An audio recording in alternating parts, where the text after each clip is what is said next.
All right, so here we are with Sharon Lobel and myself, Troy Miller. This is IEPPV Live. This is what we're in July somewhere, July 9th, and I think this is number 4. So this is we're going to talk about surf photography. Now, one of the cool things about talking with Sharon about the surf photography, she's very passionate about this, and she's got a lot of amazing images and really great information to share with us. But she's also going to be doing a workshop. So if this whets your appetite at all, pun intended, on on August 25th, she's going to be doing a workshop for IEPPV. So if you go over to IEPPV.com, check out the calendar, you can find some more information about that. Now, the space is limited. Sharon can only manage so many children, so she has set a limit. So we're going to try to keep that group small. So if you're really serious about going, go ahead and sign up. If you're not sure, don't just reserve that spot because somebody else would like that. So, a couple little things to get out of the way. Some bookkeeping stuff is for IEPPV. We've got a bunch of events coming up. We've got image competition coming up next week. And what else is there? Oh, I don't know. You can go to the website and check that stuff out. So once this is recorded and you're watching it later, none of that's going to matter. Sharon. Hey. Thank you for joining us. This is amazing. I'm very excited to have you here. I'm looking at all of your wave shots and all the stuff that you have on your website. We'll get to some of those images in a little bit. Surf's up, right? Yeah. I want to go play. For those of you who are sitting in the chat watching us right now, you've got at the bottom of your screen, there's 2 icons. There's a chat icon and there's a Q&A icon.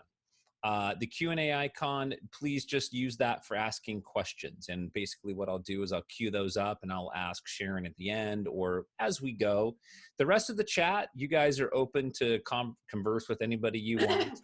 And, just remember the chats are recorded. So you talk about me behind my back, we're going to know. I'll make sure there's no space for you at Sharon's workshop. Yeah. So Sharon, tell us a little bit about yourself, your photography, the surf that you're passionate about. Tell me a little bit about that. Well, I think if I probably could shoot anything 24 hours, 7 days a week, it would probably be surf. And I love it. Although I am a nature, landscape, wildlife photographer. I guess I was born a Pisces, so I guess my feet belong either are near the water, as I only live a block from the water.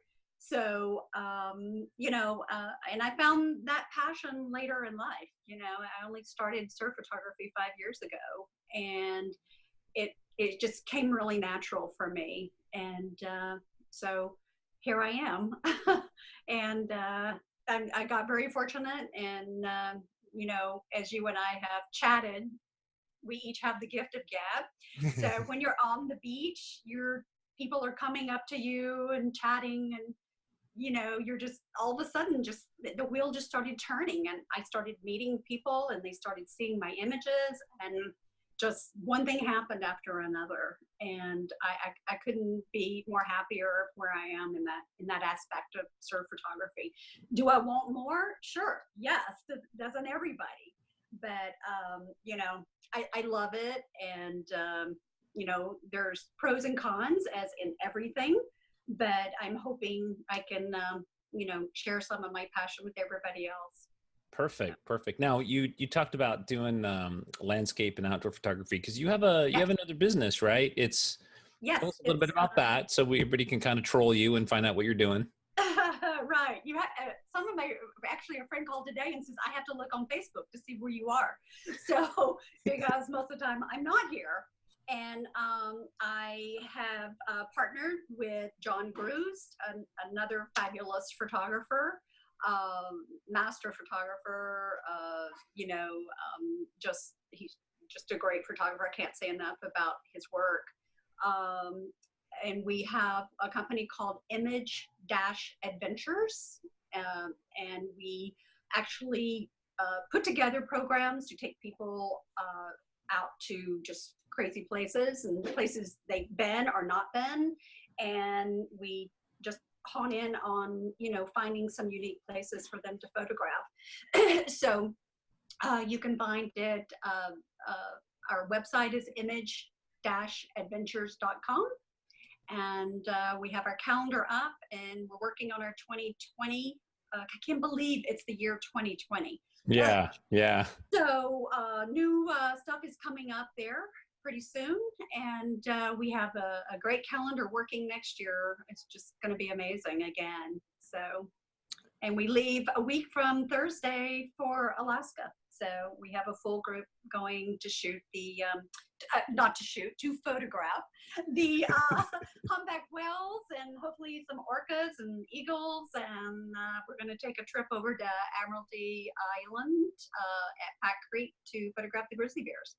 So we have a full adventure ahead of us next week. So I'm really looking forward to taking that Big Sigma with you when you go over there?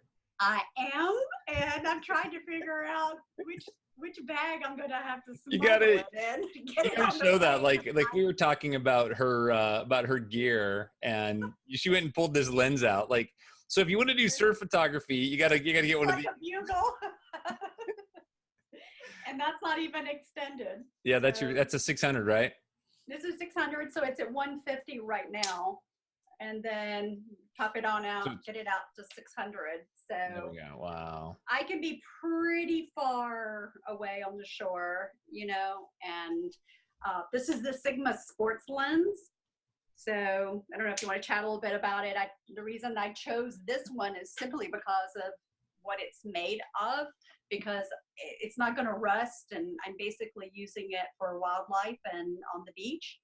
And I love the components of what it was made of, and I protected it with another cover. It's called Lens Coat. It's made by Lens Coat, because I am in the salt water, and there is salt spray, and there's all of these elements. And if it starts to sprinkle or rain, I'm not so worried about it saturating my lens.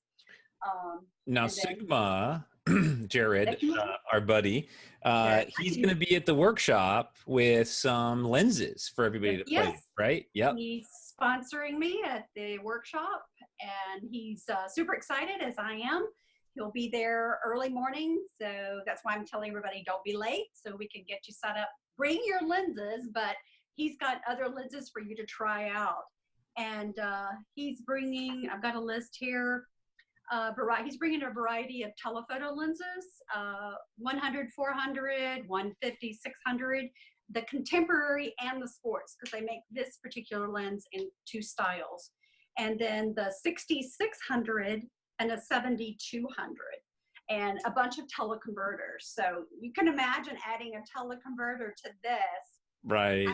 I would never have to get in the water or on a surfboard or in a boat while I'm shooting. So that sounds perfect for me. That's what I want. I don't want to get in the boat. I can get in the water. I'm like, okay, but I'm not going to invest in a housing or anything like that. So see, this is perfect. So Jared's filling that need for you just to stay on the beach and have all that. And so I'm really excited that he's coming, and he's excited and all pumped and all about it, because it's real funny. We talked about it a couple of years ago, and just, I don't know, life happened, and then now we got to meet up, and here we are. So he's really stoked about it. Yeah. That's amazing. So, because, we started talking about gear right away. What is the minimum set of equipment that you think that somebody who's going to go out and start playing and shooting surf, let's say they're going to come to your workshop, they don't have a bunch of gear, what could you get away with? I mean, you obviously, you have a 600 because that's the tool that's best for you, right? But what could you get away with if you've got a 200 or a 400? You'll be fine. You may not get like where you can blow up the image and bring them in and it'd be really sharp and clear, but yet you're still going to learn. And of course you need a digital camera, and you need a sturdy tripod. because you don't want to be caught when a wave comes up under your feet and, you run away. I don't run anymore. I just wait. I just get soaked now. So I just don't care anymore. So you don't want to be afraid of the water, for one, and your equipment, you got to hold on to it, so you want to make sure that you've got sturdy tripods and camera, and so minimal gear, polarizer I recommend because it cuts the glare on the water. Mhm. And, that changes as the day changes. And I think we'll see some of the shots. It depends. Sometimes I don't even put a polarizer on. It depends on where I am. So depends on how blue the water is also. I may not need it. I just the time of day. So minimally, tripod, digital camera, lens, anything 200 and above. If you Got it. got And a towel to wipe yourself off when you get hit.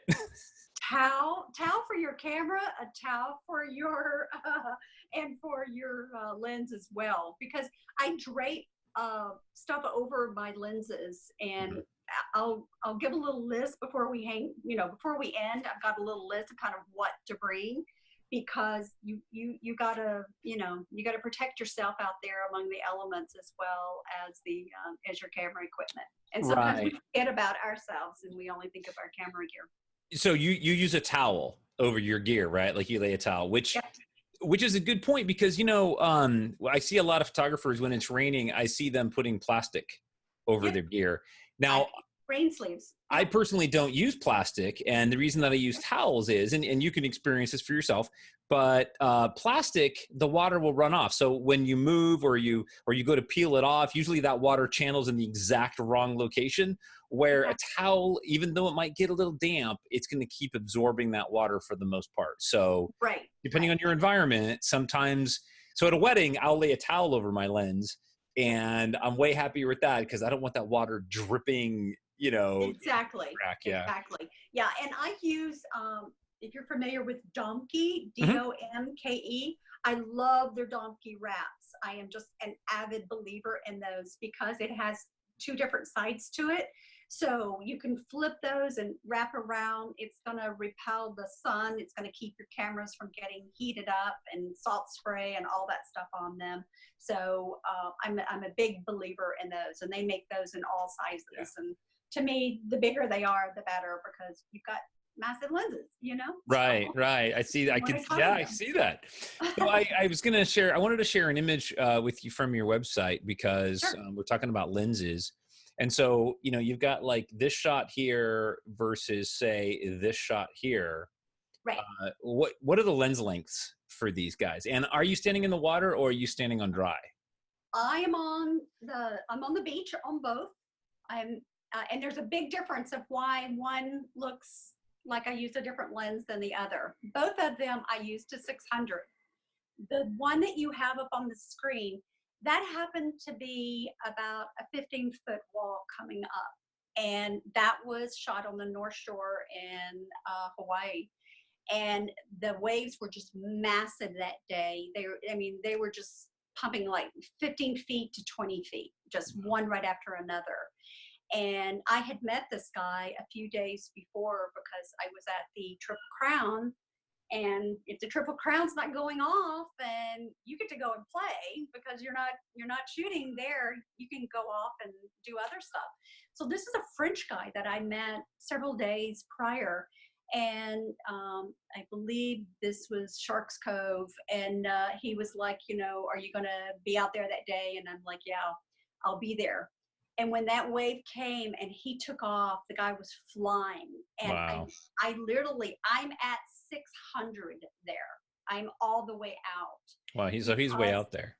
the waves were so big, so that they were breaking so far out. And that's why when you have a longer lens, you can get these great, pano shots like this. And to me, it looked like a pano shot, but it's not. I'm actually on the beach.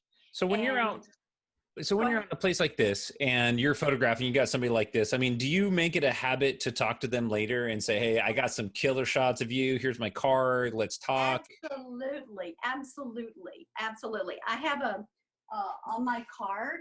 My card is a dual card, so I have Hang on, just you're not on screen yet. Hang oh, on, let me put you. okay, it's There okay. you go. Now you're So on screen. I have a dual card. So I have my regular Sharon Lobel photography, and on my flip side, I have my Surfrider photos with a link to Shootproof. All my images get dropped into Shootproof, and I either give them a private link because I'll ask them if they want their stuff public where they can just sign in, or they want, some of them don't, like some Mhm. of the big surfers and all of that, they want it private.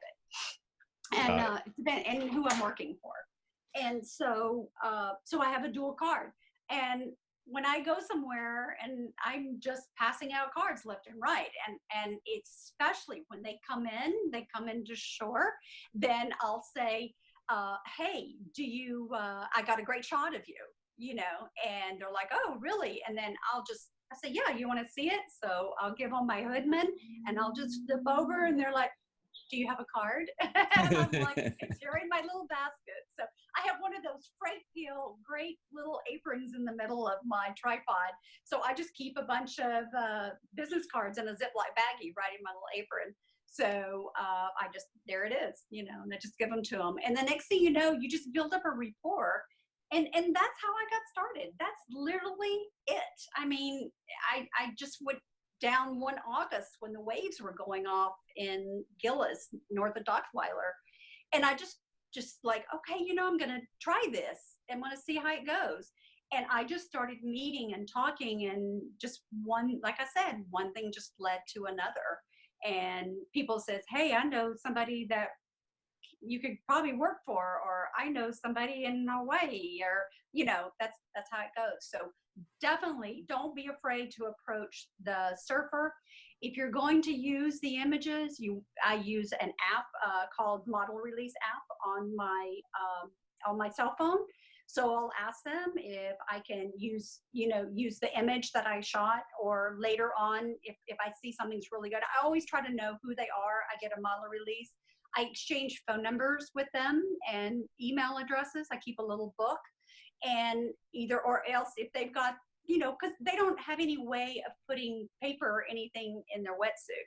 So usually they'll just give me their cell phone number and I'll just email them or text them right there while they're standing there. And Got it. then later on, if I need a model release, then I'll have them sign it. Or if I know, especially like if I'm in Hawaii or something, I'll just have them sign a model release. Got it. Got it. So, with guys like this, you know, if you're going to send them to your website so that they can go look at these images, what are the expected price points that you're selling some of this stuff for? Like, you know, if somebody goes out and shoots and they want to set up and kind of mimic what you're doing, what's a fair price for them to charge? You know, somebody just to go buy, you know, buy 10 or something from If their it's site. what I usually do, I don't specify a price for prints because most of them want to download, you know, they just want to download it, and then I do specify if they want to print and whatever. But I charge anywhere from $20 to $25 a print for just a download. And it's a small image. They're not going to be able to blow it up into a monster poster.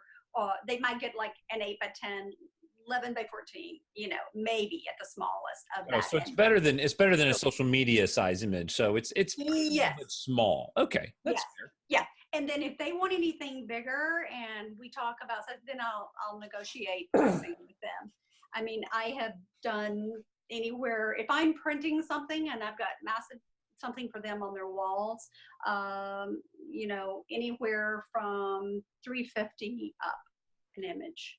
So Right, got it. something like, I forgot to measure it. So something like this, I was waiting on this guy down at Manhattan Beach.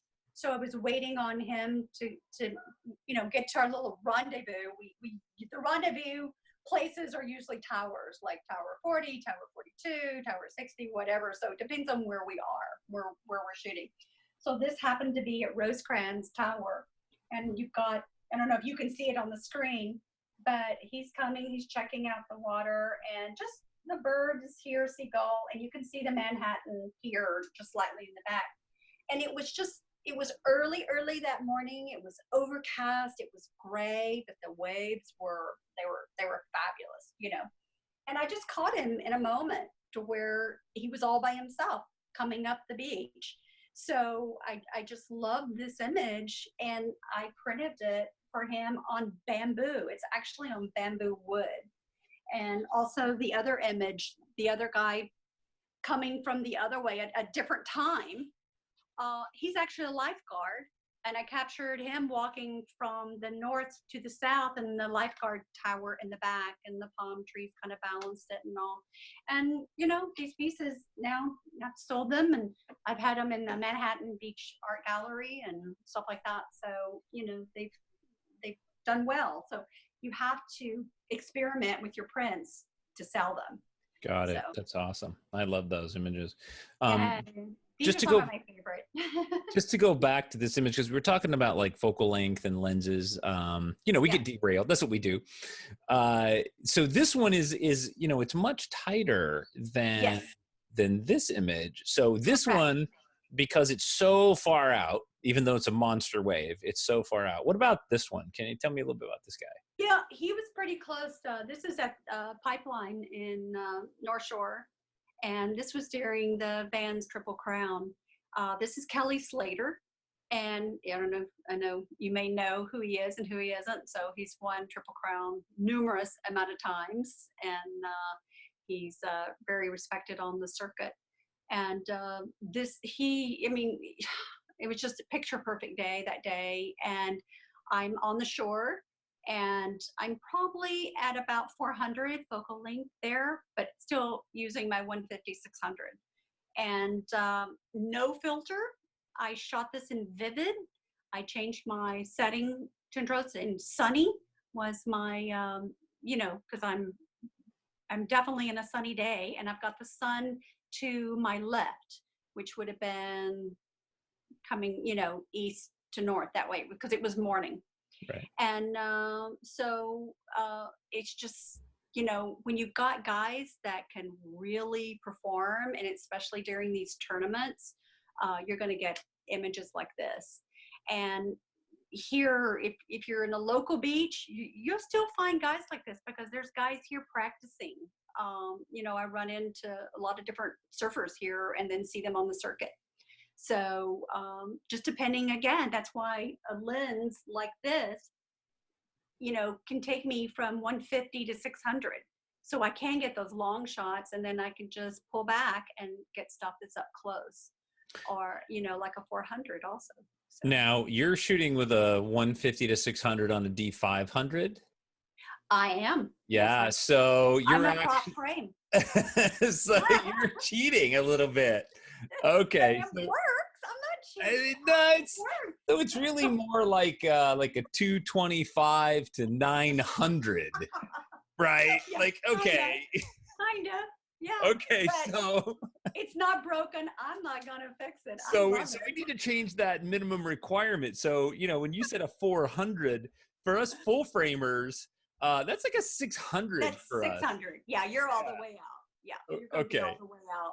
Yeah, definitely. All right. To be fair, we just got to be fair, right? We got to know. Yeah, I forget. You know, we have I'm just so used to cross frame, and sometimes I just forget. Oh yeah, there's full frame now. So. So with this shot, I'm curious. Like, you know, are you panning with them? So tell me a little bit about like how you're getting ready to shoot the shot, because when I look at this is, you know, the height of action that he's kicking that wave up right there. Are you watching for him to do that? Like, have you learned to see their behavior? Okay. Absolutely. And this is something that took me a long time. It really did. But once you can anticipate the surfer, and once I think you go on a surfboard and you know when they're coming up and they're going to come right on top of that crest, and they're going to just, you know, push down on that back foot to get that spray to come up.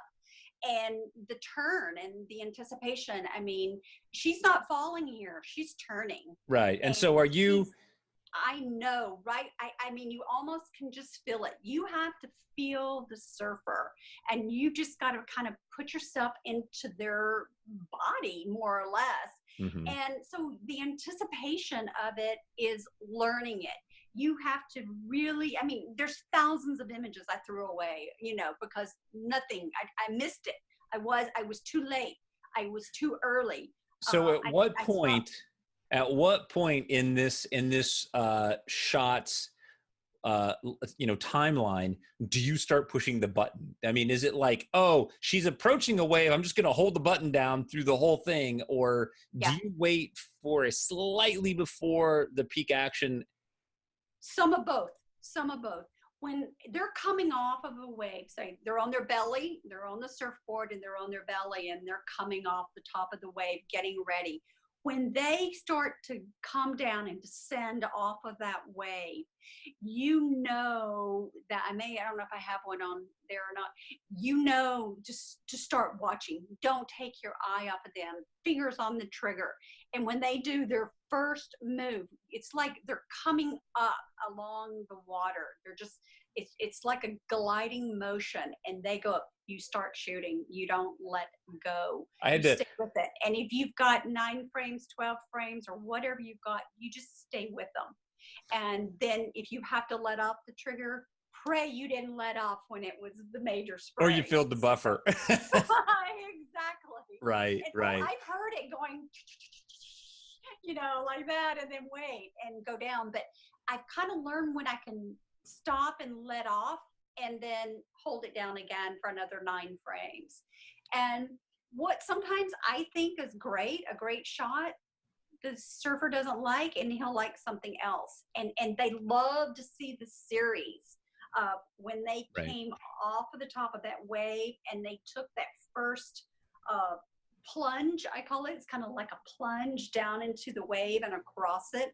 And especially if they're in a barrel, if they're going through a barrel, oh my gosh, you better not let go. You just hang on to it. Yeah, I was in Hawaii almost 2 years ago. We were at KA Beach, and there was this huge offshore storm, and the waves were boiling. It was insane. And here comes this dude, typical surfer guy, right, with his boogie board, and he just goes out in the water.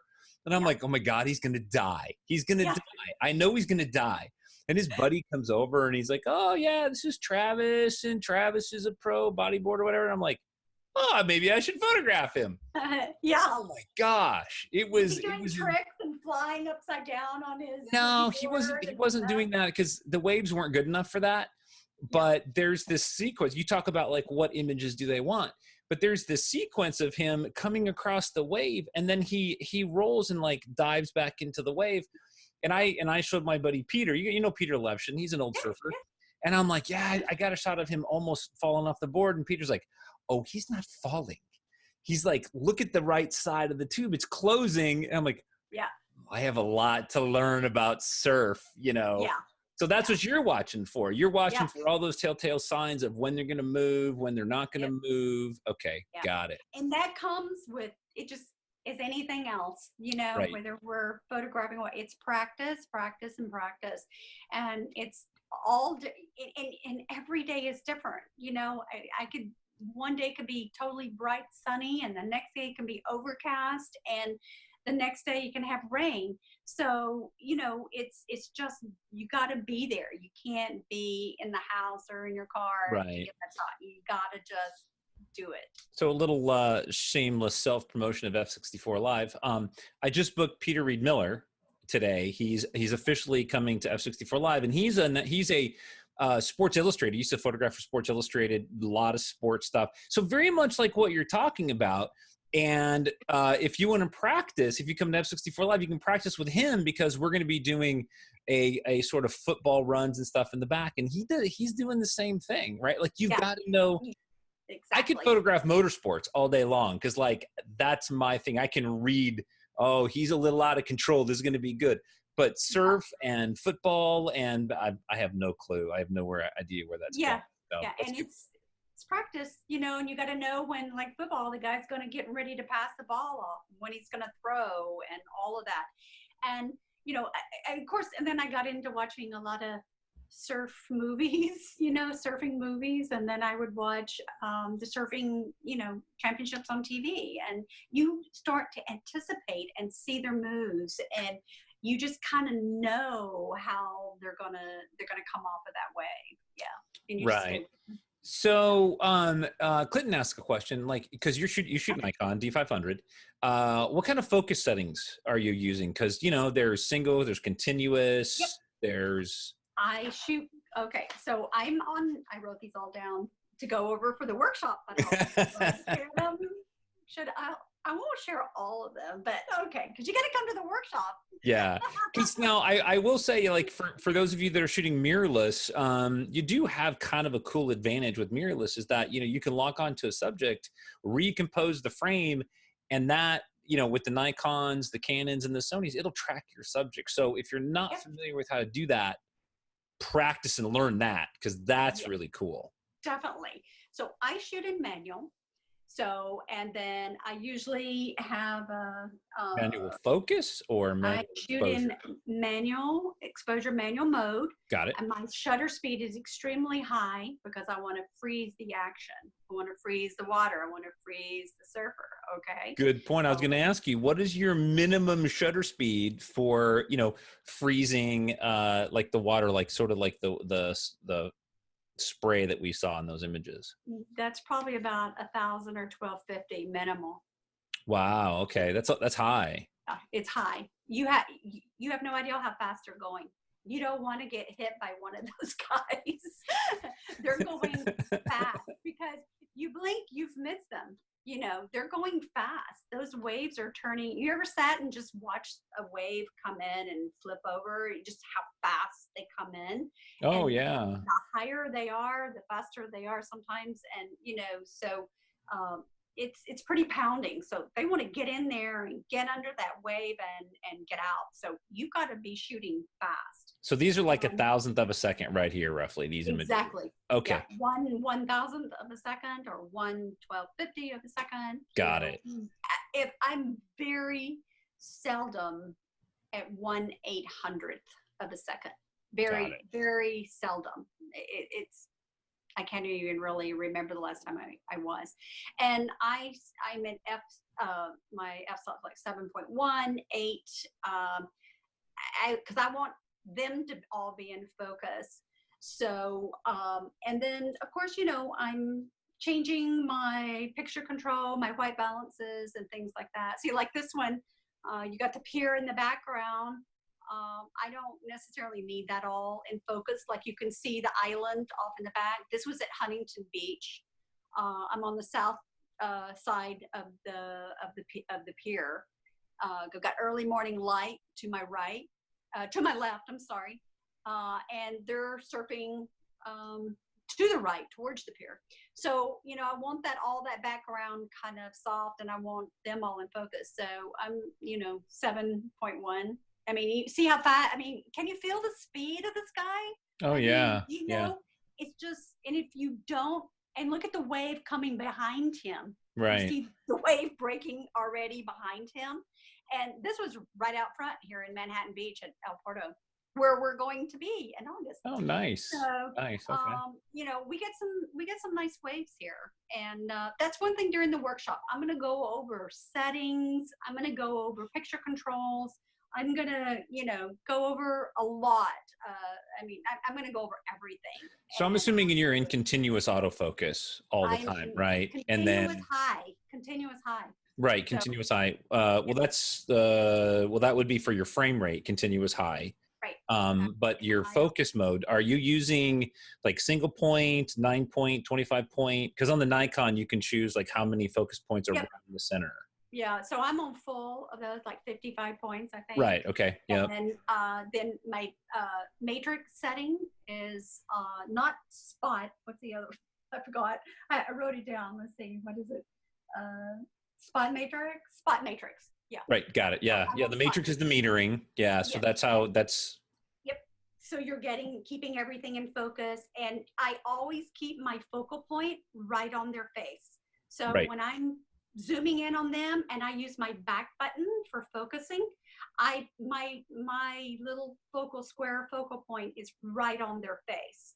So, Got it. and I have a ball head, so on my tripod, so it's loose where I can just, I hold the, I hold, am I hold my lens like this, where I can use my left hand to zoom in or out if I need.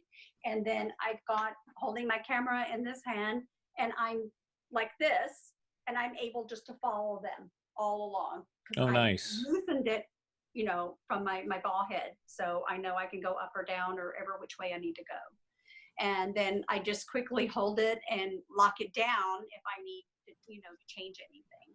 Perfect. Yeah. I mean, I, just I, just like any profession that, discipline in photography is like your gear needs to get out of the way, right? Like oh, you need to be exactly. so familiar Exactly. with your gear that you see something happening and you start shooting Right. without fumbling or worrying about exposures or stuff like that. So Exactly. that's where the Exactly. practice comes in. And Hundreds. I don't use a monopod very often when I'm shooting surfing, simply because I I need, my hands are already in a cramped position because you're shooting all day long. And basically, it depends. Again, it depends on where you are. If you're in Hawaii and the waves are coming all day long, I'm shooting all day long from sunrise to sunset. I can barely move my hands the next day, to be honest.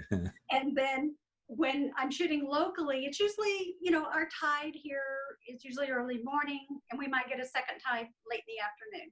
So, it depends. But I keep strap around my neck, and I've got my tripod, firmly into the soil. And remember, we can move.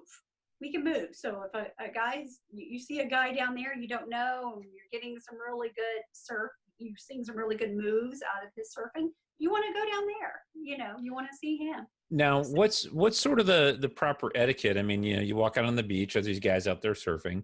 I mean, yeah.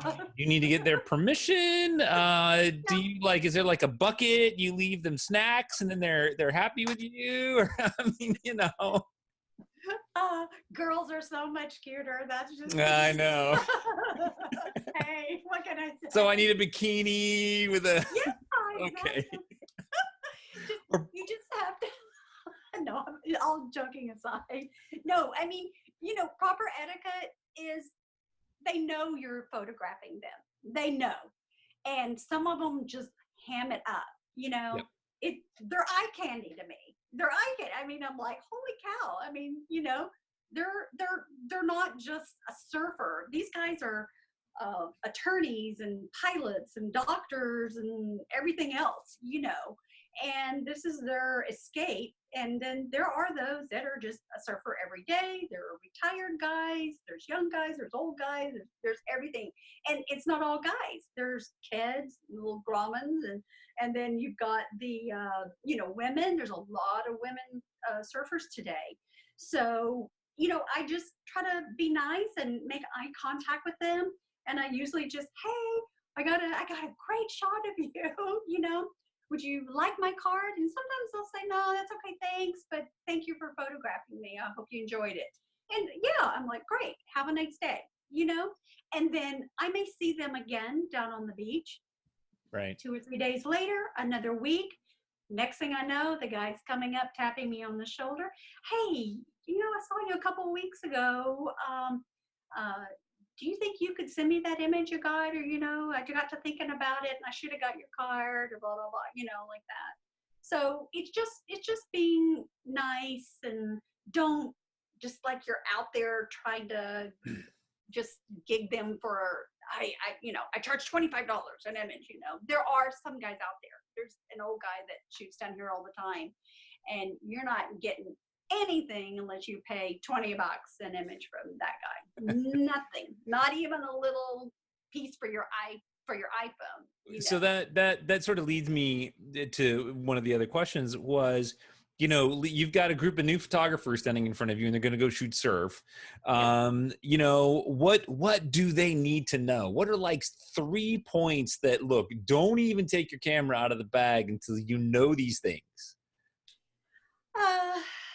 I think it would be, etiquette on the beach, respect of the surfers, respect for the beach, being aware of, where you are out there. A lot of that, and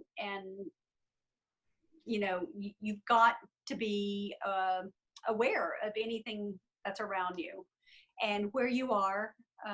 So I guess that just encumbers all of that. Second thing is just, are you going to be able to withstand this? You've got to be prepared as yourself with sunscreen and hat, long sleeve shirt. You're on your feet. Do you need a chair? It's you're in the element, and you're in the raw element. You don't have a lot of palm trees down on the beaches here in California, so are you going to be able to withstand the elements? That's probably number two. And, 3 is having the right gear and just having a good time. I think having a good time just comes across if you're happy and you're smiling, and who isn't happy at the beach? Oh my gosh, it's a fun time. But and there's other photographers. There's going to be other photographers out there, and especially if we've got great surf that day. And I do have 5 guys that are coming to surf just for us that day, so that we're not having to hunt, and we've actually got guys doing stuff in front of us. Oh, how cool. So we can actually, like, hey, okay, this guy's going to surf for you right now. I'm going to cue the surfer. I like it. Yeah. So just don't be a jerk, basically, right? Like, be cool. It's with anything, right. It's with anything. And, people are laid back on the beach. You have to, that's why I meant a lot of it by respecting people on the beach. And if you're a surfer and you're a strange surfer in land that they've never seen you before, sometimes it can be pretty gnarly. I mean, they will like, dude, you've never surfed here before. You got to go. This isn't your beach. And sometimes, some of the guys can get pretty nasty, and they have to respect each other out in the water too. I've seen them crash. I've seen guys run into each other, and I've seen it not end up great. And then they get out of the water, and they're like ready to fist fight, and they have to kind of calm down a little bit. So what has been some of your biggest challenges, whether, gear, weather, beach humans, people there that don't want you there? I mean, like, through your career of shooting, like what's been your biggest challenges? Some of all of the things you said. Basically, yeah. Weather, I left because I wanted to chat with you at 8 o'clock in the morning, and I've already been down on the beach for 2 hours and back, and gone back to bed, showered and gone back to bed.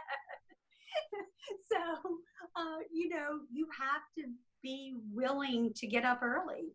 I mean, these guys, as soon as the light breaks, depending on the time of the year, they're in the water.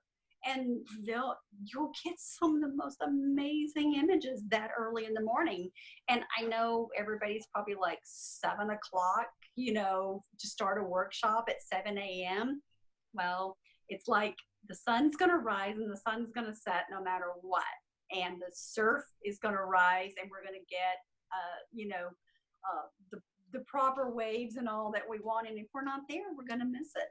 So that morning, if I'm looking at Tide Book, properly in the way that it's scheduled to be, we may have, 4-foot waves for here, which is great. You can make a 2-foot wave look good down here. Yeah, with a 900 millimeter, I'm sure you can. So even a 400. Yeah, I'm sure on a micro 4/3.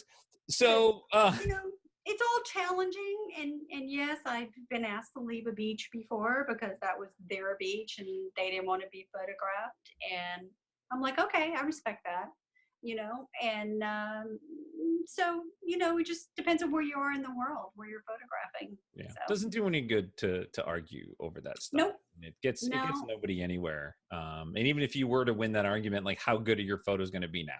Right? Yeah. Like that's not worth it. Um, No, and I don't want my camera smashed. Or yeah, or rocked, yeah. you know. They don't need to try real hard to do a lot of damage to your gear, right? They just need to kick Exactly. water at you, and it's like that's not good. That's enough. Yeah. So how do you do your research to find out, if a place is going to be good? Because like I told you, I'm Yep. obsessed with waves, but I do not want to be in the water. I don't want to get wet, but I love the waves. And I've tried reading those damn maps, and I think it'd be easier to figure out, how to orbit the moon than Yeah. figure out. Well, they have this wonderful app called Surfline, Yep. Surfline, Surfline, all one word, that you can go in and you put it United States, Southern California. You choose in the app of where you are, and you choose your local beaches that you go to all the time.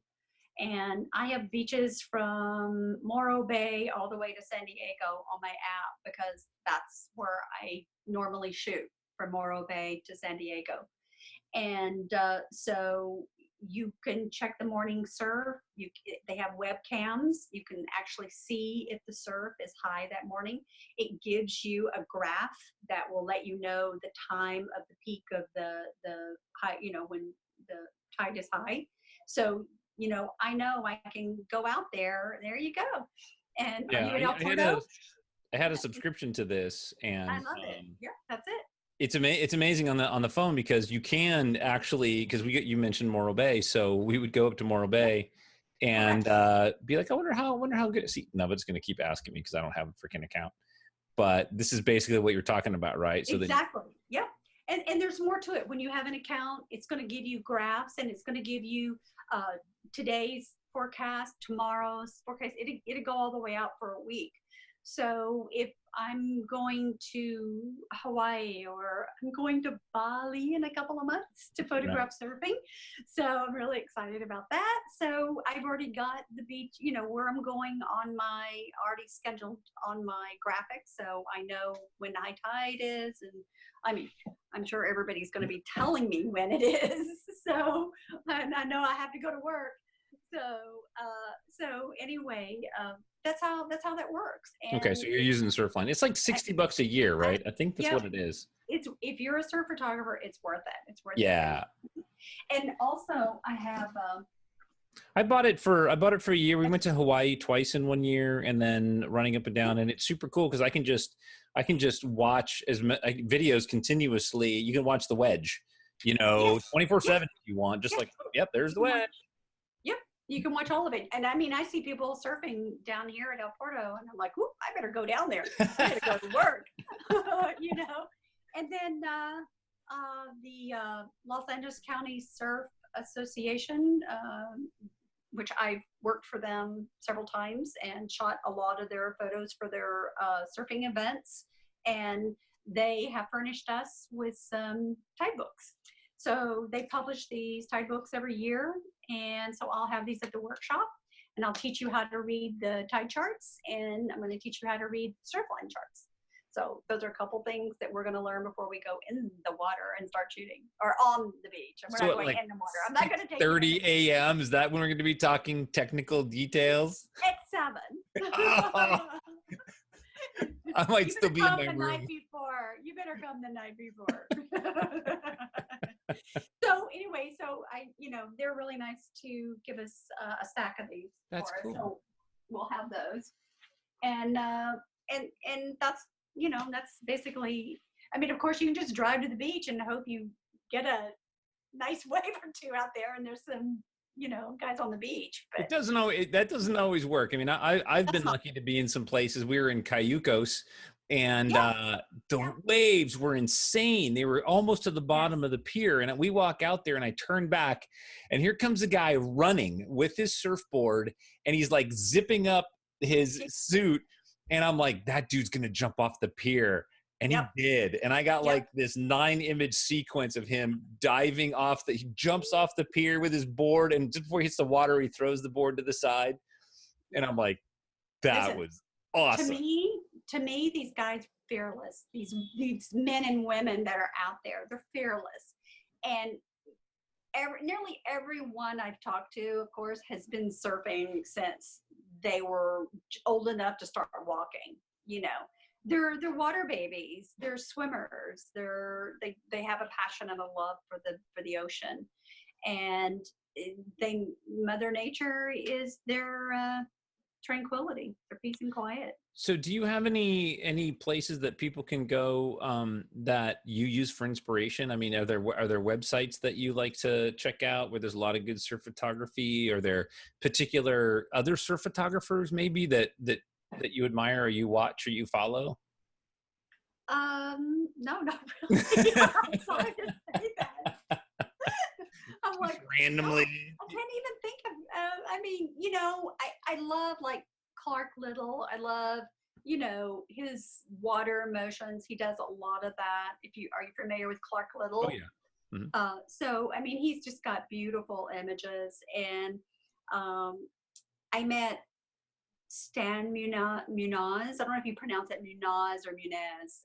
Before, he was a surfer in Hawaii. He was born in Hawaii, and he used to be on the circuit. And he has some nice stuff. But I just have a passion and a love for it. I don't need to sit and look, but yes, I do. I will see what other people are doing. It's like I did this wacky. Uh, what is it? Posterized one of my surf images from Oh Hawaii. yeah, You yeah. I'll know, show that. I was playing around one day and I had a bunch of them, and believe it or not, I sent it to the guy and he bought it. He loved it. So, and I just, yeah, the horizon line's not straight, but it's a piece of art. It's art. It's artsy. You know, it And this when I saw that one, it felt very like 70s retro, exactly, and I exactly. thought that's actually pretty cool. But it Yeah, was I just did a bunch inverted, of yeah. them. Yeah, I did a bunch of them like that, and just had fun with it. And you just got to get a little creative with your stuff, as in anything that we do, whether if it's portrait or wildlife or nature or whatever you're doing. Right, right. But Well, just for our participants that are hanging out in there, we're nearing the end of our hour. We're not going to quit just yet, ah, but oh, I know, isn't that great? wow. Our rehearsal went an hour and a half, so we just talked. But if you guys have questions, now's really the time to jump in and see what Sharon can offer you. If you're so, what do we need to bring to the workshop? Let's talk about the workshop a little bit. I mean, what do you have Okay. planned for those of us that can actually get up that early? I'm not saying that I'm going to be up that early. My plan is to Well, be in the area. if you do want to come the night before, there is a little hotel just right up the street here, and it's called the Manhattan Beach Motel. It looks weird from the outside, but remember, it's beach uh, motel, but it's very clean. I've had people stay there. It's very nice inside. It's not roachy or anything like that inside. So it is very nice. So if you did want to stay there, you're close, you want to come the night before, because we are going to start early that Sunday morning. And I'll be on the beach pretty early, but if I'd like everybody there and ready to go at 7 so we can get started. Surfers will probably already be down there, and as soon as we're ready, they're gonna be ready also. So sun rises at 6:22 that morning, and we're predicted, like 4-foot swells. So that's really, really good. And then we'll go till about 1 o'clock.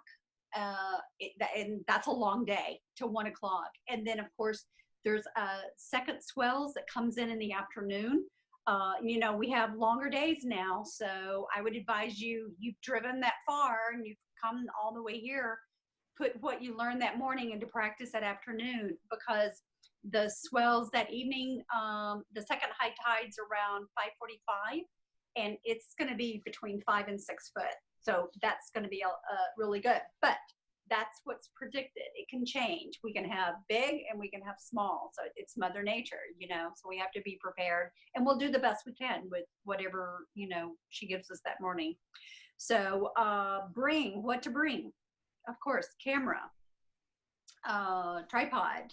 Now you have a wetsuit back there. Do you wear that? I do. I have a couple of them. Yes, I do. Okay. I'm in the water. Absolutely. It's cold. California water is cold. Yeah. So, Yeah.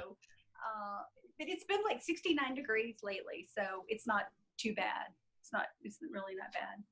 And if you're out in the, you know, hat, sunscreen, check the weather. Make sure you check the weather. And I always suggest layer your clothing.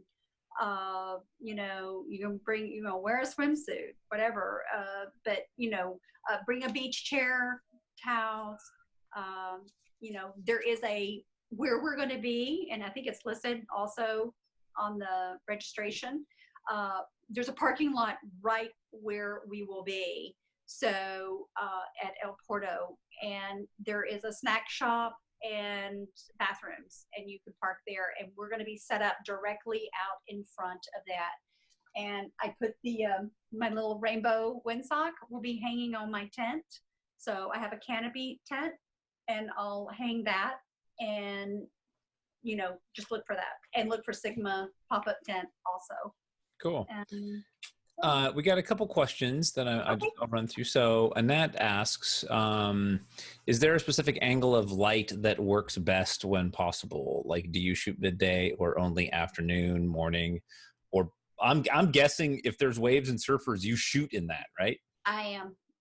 There's times when, you know, it just blows it out, but you get some really cool backlit images, and you get these fabulous silhouettes. And when the light is coming from the back, it kind of makes the water like greenish and tranquilish, and it really sometimes gives you that artsy looking image.